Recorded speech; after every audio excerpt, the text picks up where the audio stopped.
नमस्कार, मी दत्ताजी जगताप. आपण पाहता दक्ष टाइम्स 24 लाईव्ह. आम्ही कष्ट करून विकत घेतलेले शेअरची रक्कम परत मिळावी, सुभाष शेडवाळके यांची मागणी. श्रीगोंदा तालुक्यातील ढवळगाव येथील साखर कारखान्याच्या संदर्भात शेतकऱ्यांमध्ये मोठ्या प्रमाणात नाराजीचा सूर उमटताना दिसत आहे. ढवळगाव येथील साखर कारखाना बाबूराव बोत्रे पाटील यांनी ताब्यात घेतल्यानंतर या कारखान्याच्या उभारणीसाठी शेतकऱ्यांनी गुंतवलेले भांडवल म्हणजे शेअरची रक्कम अद्यापपर्यंत परत मिळालेली नाही.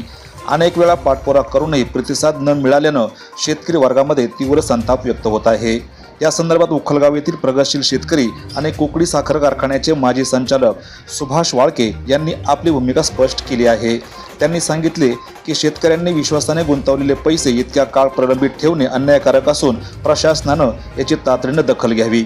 तसेच शेतकऱ्यांची शेअरची रक्कम लवकरात लवकर परत करण्यात यावी अशी ठाम मागणी त्यांनी केली आहे. शेतकऱ्यांच्या हक्काच्या पैशासाठी आता आवाज बुलंद होत असून येत्या काळात या प्रश्नावर अधिक तीव्र आंदोलन उभे राहण्याची शक्यता व्यक्त केली जात आहे.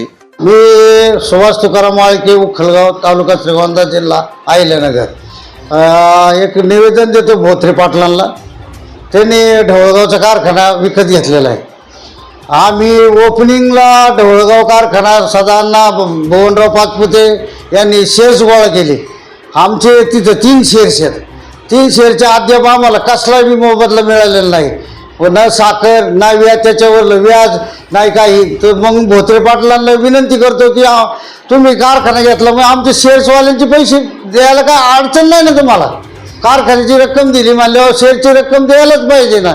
एवढं बोत्रे पाटलांना आमची एक विनंती राहील. दक्ष टाइम्स 24 लाईव्हसाठी श्रीरंग साळवेसह दत्ताजी जगताप, श्रीगोंदा, अहिल्यानगर.